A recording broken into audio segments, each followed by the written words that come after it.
Hello and welcome to School Talk. My name is John Wensky. I'm the Vice Chair of Shrewsbury School Committee. On March 26, the Board of Selectmen unanimously voted to place an operational override question on the May 4th ballot. The Finance Committee also supported this move. On previous broadcasts, we've talked about the need for more funding for educational services. Joining me today for this discussion are my school committee colleagues, Dr. Dale McGee, Sandra Fritz, Jason Palich, and Lindsay Heffernan. Welcome. So I want to start off by talking about the history of the propositional 2.5 override. Dale, can you give us a little background on that question and how it was established? Certainly. Before I do, I'm sure there are going to be some questions out there, and so I'm not wearing a mask, and I'm fully vaccinated. I'm greater than 6 feet from everyone here. I'm not making any statement beyond the fact that I do not feel that I'm in a position to transmit or get the infection, and so I feel safe this way. However, the history of Proposition 2.5 dates back to 1980 and actually the buildup up to that time from the 1970s. Those times, from an economic point of view, were very different than where we're at right now. Unemployment was high, perhaps double what it is now. Inflation was high, hitting around 13% in 1980 when Proposition 2.5 was passed. And Massachusetts had the highest property taxes in the country. And so at that point, there was a taxpayer revolt, and limitations were put on how much the towns could charge, how fast they could go up, and so thus 2.5. So at that point, at a time when inflation was 13.5%, the legislation limited towns to going up by 2.5% without specific permission from the electorate. So an override was built into it so that we could get greater funds, but at that time, they were essentially trying to starve the towns and bring them down to what they felt was a level that was more typical of other states.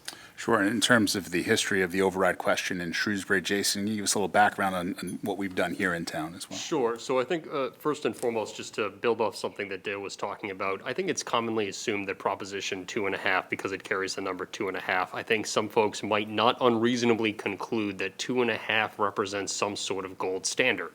Folks might assume incorrectly that 2.5 represents some sort of academic-based or otherwise professional practice appropriate level of growth. In point of fact, it's a political number. It was a ballot committee in 1980, a political organization, a political campaign that pushed Proposition 2.5. It was a political number that they chose. It's a political number that results from a ballot question that passed 40 years ago. 2.5% is generally regarded as being below what appropriate levels of growth are for municipal government. So to your question, John, how has this happened in Shrewsbury? Well, to start off with, it's also important to note that when Proposition 2.5 took effect in fiscal year 1982, it passed in 1980, took effect fiscal 82, municipalities were locked in where they were at the time. It's not the case that all 351 cities and towns started from the same place. Everybody started from where they happened to be. As Dale noted, that there were some municipalities at the time that were perceived to be overburdening, overtaxing their residents. Shrewsbury wasn't one of them. Shrewsbury had a comparatively low property tax levy. That's where we were locked in at the time.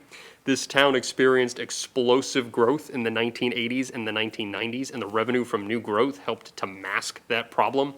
It really has been the last 20 years we've been confronting this reality, the simple reality that our property tax rate and our property tax levy does not meet the level of service expectations of residents.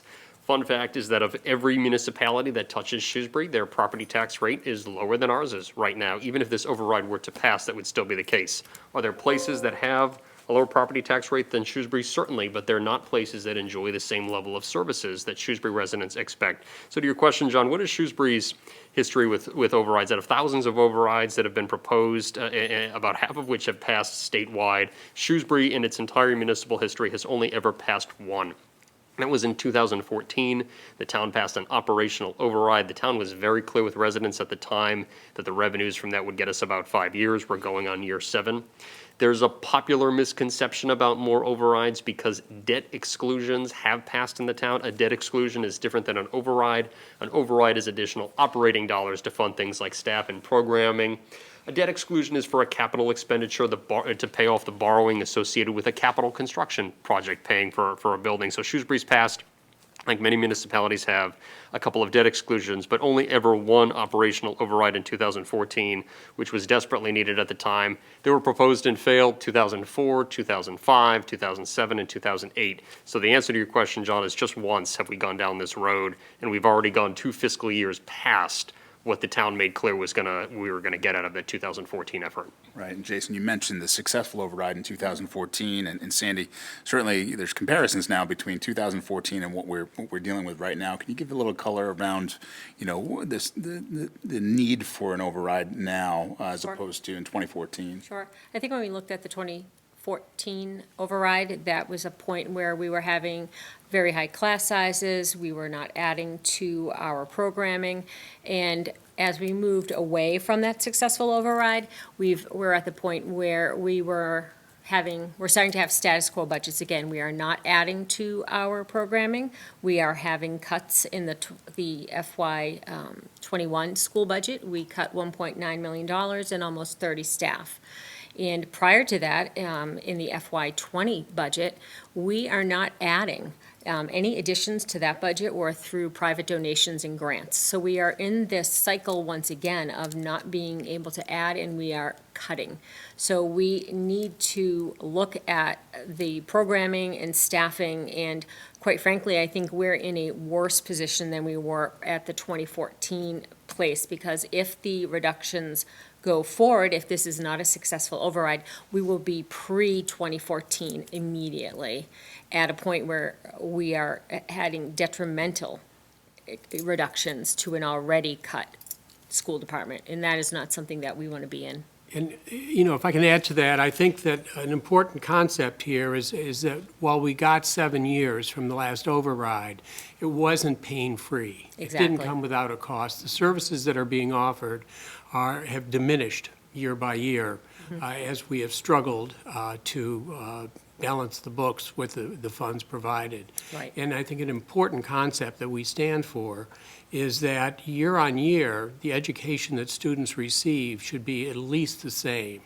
and that we should maintain services at a very minimum. We should never have a situation where a student sibling goes into a grade and gets less of an education than the original student did.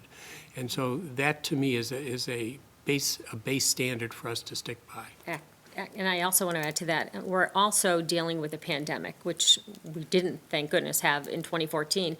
And students are coming out of that with need for academic and social emotional needs that we didn't face in 2014.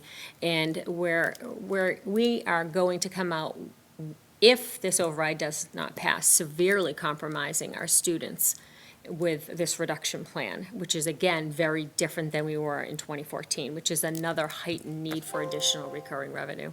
Yeah, I would say the other difference in this override versus 2014 is the partnership that we've established with the Board of Selectmen, the commitment that we're making to the residents, and kind of level setting expectations as to what the town can expect from this override that we didn't establish back in 2014. You want to speak a little bit about Sure. the partnership you've Right, established? and I think for me, that this is really kind of a watershed moment as we look forward to moving in a partnership with the Board of Selectmen and the work that was done before we set up this override question before the voters.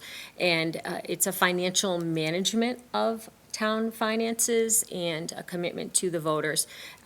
This agreement is, again, between the Board of Selectmen and the school committee, and it's to the taxpayers so that we provide sustainable plan for long-term management of our budgets. It's going to set parameters around the financial management of our budgets, and it's something that we did not have with the 2014 override. And it's this stabilization fund, which is very different than what we had with the override in 2014. It's setting up this savings account, per se, that will get us through the 4 years. We know based on historical data, we looked back 18 years, and we're able to look at what we need going forward for at least 4 years, if not longer. And that commitment to the community, I think, is something that we're all taxpayers in this community, that we can basically make people feel good about when they go to the polls to vote. Right, go ahead. If I can Lindsay, add sure. to that, John, I think one of those really important points to be made to folks, as Jason alluded to, 2.5 is a number that just came out of the blue, right?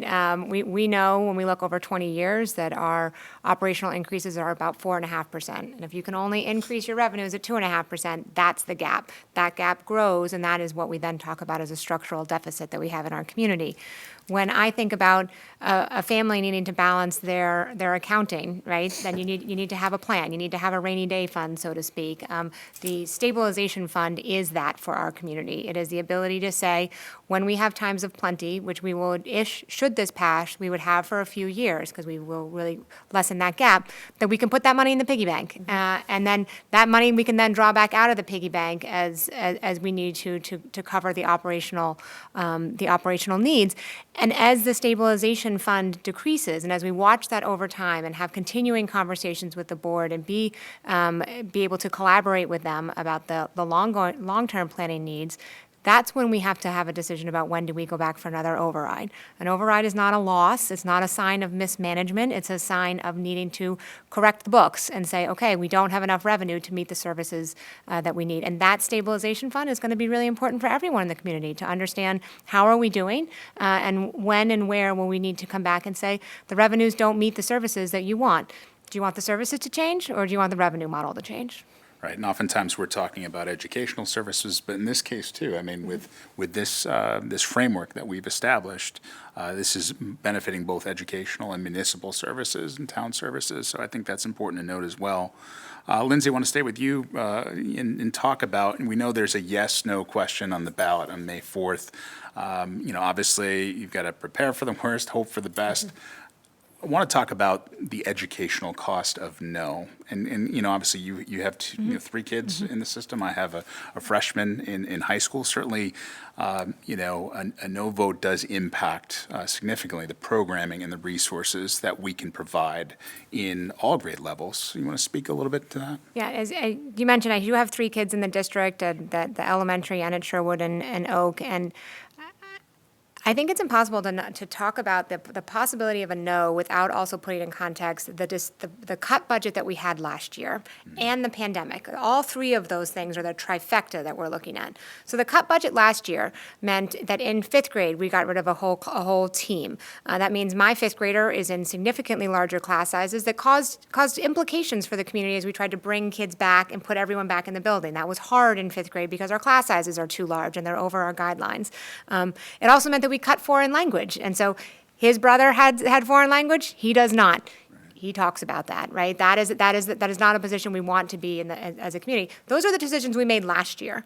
If we then say what happens then let's go to this year. Now we have a pandemic. Now we have educational needs that have gone through the roof. And while I think the district has worked incredibly hard to provide the services as they can, no one believes this is an ideal year. No one believes that we're making the gains that we need to. We as a community decided, or as this committee decided, that we were going to reduce literacy tutors last year. That was another way we balanced the books. I had a 2nd grader who was not at reading level at the beginning of this year, and some of that was she lost almost 3 months of school at the end of last year. The pandemic has definitely affected us and affected everybody across the district, and I'm sure has had inequitable impacts as well that we're just beginning to probably understand. So now go forward to what would next year look like with a no, right? With cuts that we already had, a pandemic that I say actually says that we should be investing more in education, not less, to then say, find another $5 million and cut it out of your budget. It certainly does mean that class sizes are going to increase even more to the pain points that people will not tolerate. Frankly, it's not, I think, the community that we are, with many breaking or certainly hitting class sizes in the 30. It means closing all elementary media centers. They just got back to figuring out how to do media and send home books in a pandemic, right? And there was joy in my house that we were finally bringing a book back home again. Those are important skills and important schools thinking about how do we use technology going forward? How are we modernizing and helping our kids adapt to the changing world? And then you get to the impacts of Beal, right? So we've built this beautiful building. We need to open the building. It's very clear in conversations we've had with the town, with MSBCA, with this is an important commitment that we have made, but we don't have the $1.7 million in order to fund the teachers to put in the building. And so none of the scenarios are ideal. They all present horrible deficits for us as a community. But we haven't even begun to model out where's the rest of that 1.7 come from. We've come up with 3.5, 3.7 as this community, and that's the 48 people that we've been talking about, which is where you increase class sizes. We have special ed implications, we have administrative implications, we have them across the board, and it will be worse than that. It'll be worse than we've talked about because we need to figure out how to both open Beal and cut $5 million out of the budget. So, all total, you're looking at well over 100 positions over a 2-year cycle that we will either have identified it as need and then either be eliminating or not adding in order to give the town what they have told us that they want. They told us what they wanted through our strategic planning work. They told us what they wanted when they voted on Beal, and yet we're unable to deliver because we haven't managed our operations side sufficiently. There are few words that cover it other than catastrophic. Dr. Sawyer has called it an emergency. I don't think it's being hyperbolic. I think that it would be quite dramatic for every family. And as I said, I don't even think we've wrapped our brains around entirely just how bad it will be, right? Of where are we going to find those extra dollars, which are a significant amount of dollars. We're talking about find another 1.7 million, which is we cut 1.9 million last year, and that was really painful. So. I certainly know that any family in the district, I think, after this year, probably appreciates more than ever the value of education. And so I am, while I'm sounding sort of, dire, I also think that the community is going to come together when they realize those impacts are just that's not the place they want to live. So many people tell me, I moved to Shrewsbury because of the schools, that is an important factor. And whether you have kids in the district or you don't have kids in the district, that's not really the point here. Even when I talk to voters over the last few weeks, we know it's part of who we are. It's part of our property values at base rate, but it's sort of what values do we stand for. So the costs are terrible and the costs are huge, John. And you, yeah. Go ahead, I was just Sandy. I think another cost, and we've spoken about it a little, but this is not a issue happening in Massachusetts. This is a Shrewsbury issue. It's not happening in the surrounding communities, and attracting and retaining staff, not just on the school side, but also on the municipal side. Mr. Mizikar has spoke to it at one of their last Board of Selectmen meetings. They're worried about even attracting on the municipal employees. So for new teachers, or we could even have flight, which did happen after the 2014, before the 2014 override. We have lost staff because they worry about what is going to happen next year. And if this override does not pass, that is a significant concern that we have, that we can lose staff, or good teachers coming out of college may not even want to come and work for us. So there's so many things that are attached to this going forward. We know we're a desirable place to live because of our schools and to teach as well. And, we attract top talent as a result, right? And I think the prospect of an operational override has at least helped morale to a degree for the teachers that are teaching our students today. Now, we obviously want to talk about that promise of yes, like what that would mean to our school district in terms of, the path forward. Sandy, you want to talk a little bit about that? Well, it's one of the biggest things, I think, for me as, a school committee member is the ability to maintain and improve. And adding back in our first year, we're going to be able to add back things that we've lost, which we have not been able to do in a long time. And that is something that's we have to do. We have to start working on our strategic priorities as a community, as a school district. We need to start giving students new things to work on. We have to start moving forward. And for me, that is one of the biggest things that I look forward to with this. And yes, filling the short term with the gap, but also working on the long-term structural deficit issue that this district has had for so many years, way before '07. This is something that we've had for many, many years. Yeah, we know there's been 15 years of fiscal studies done in Shrewsbury since the early 2000s, pointing towards a structural Right, deficit. and I think that's what's so appealing to me as a taxpayer, that this override model is going to start that process of fixing what we've been dealing with. And as a school committee member, we're not going to waste our time worrying every year what the budget for the next 4 years. We're going to be able to tackle strategic priorities and goals and new things that add to educational services versus what is the budget, which seems to be what we deal with year-round versus January to May. Yeah, and then the commitment to certainly maintaining and improving educational services, but also town services as well for at least the next 4 years.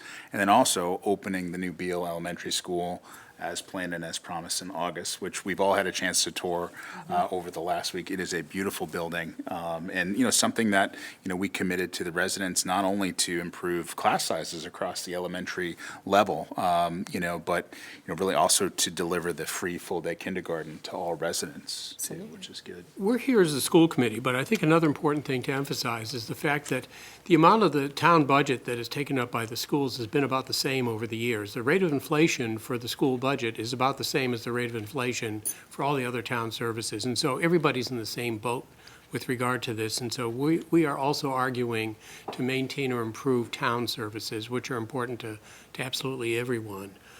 And I think that's important for people to emphasize. If we look back in the 80s and the 90s and the early 2000s, because of the growth of Shrewsbury, the average amount of revenues being collected by the town was going up by roughly 6% or so, 5 to 6%. But even though we still feel some growth within Shrewsbury, it has really plateaued.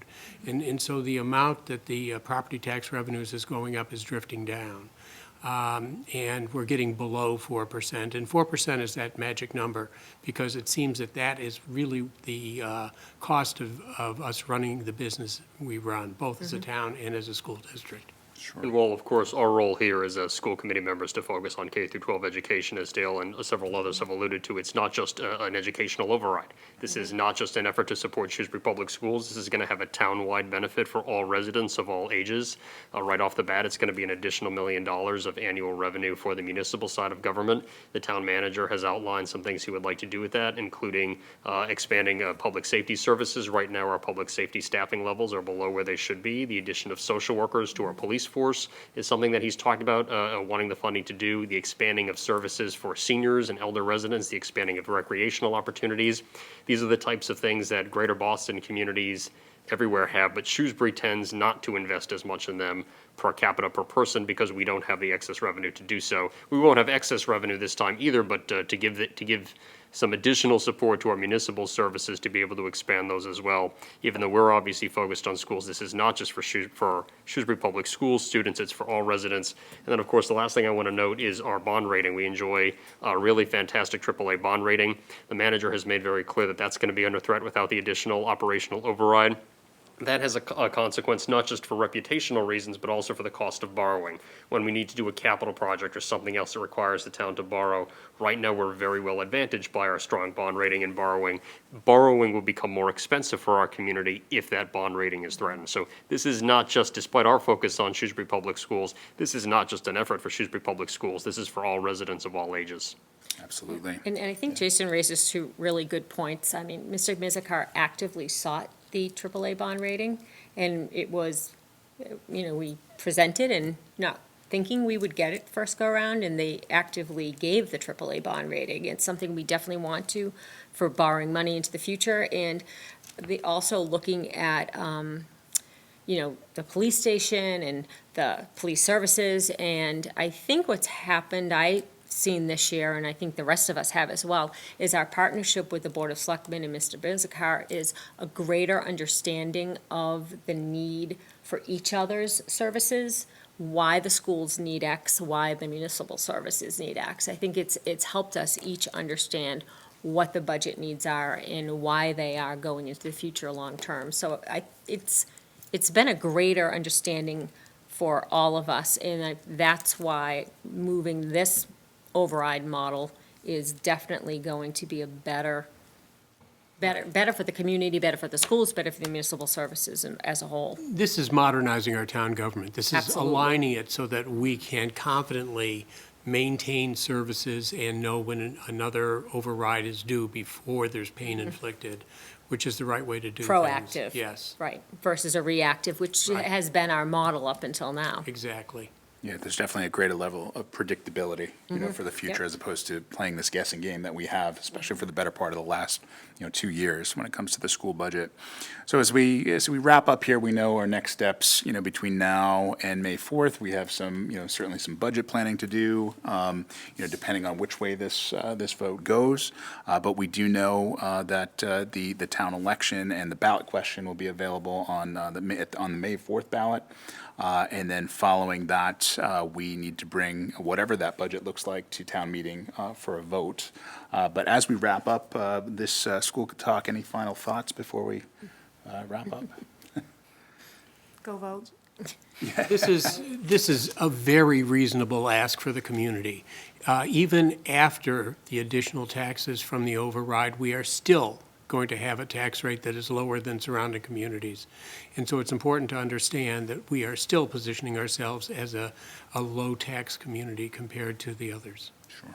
And we do understand there are people in the community who may feel that this could be a burden to their financial picture, but as school committee members, we do need to advocate for proper school funding for educational services for all students, and that is our role, that's what we were elected to do, and that's what we are doing. And I personally feel this is an excellent model to set us for at least the next 4 years, which is stable and predictable, and this is the time to do it. And if we don't do it, I am very, very concerned about educational services for all students. This will not be a town that I would want my children to be receiving school services in. I don't know what will happen. We are ultimately the ones who are responsible, and I don't mean we, the 5 of us as school committee members, we as residents of the town are the ones who are ultimately responsible for the character and quality of the town we live in. New England, going back hundreds of years, has a very strong tradition of very localized government, and what that means is we as residents are the ones who have to make decisions, including difficult decisions, that make the community the place that we want to live in.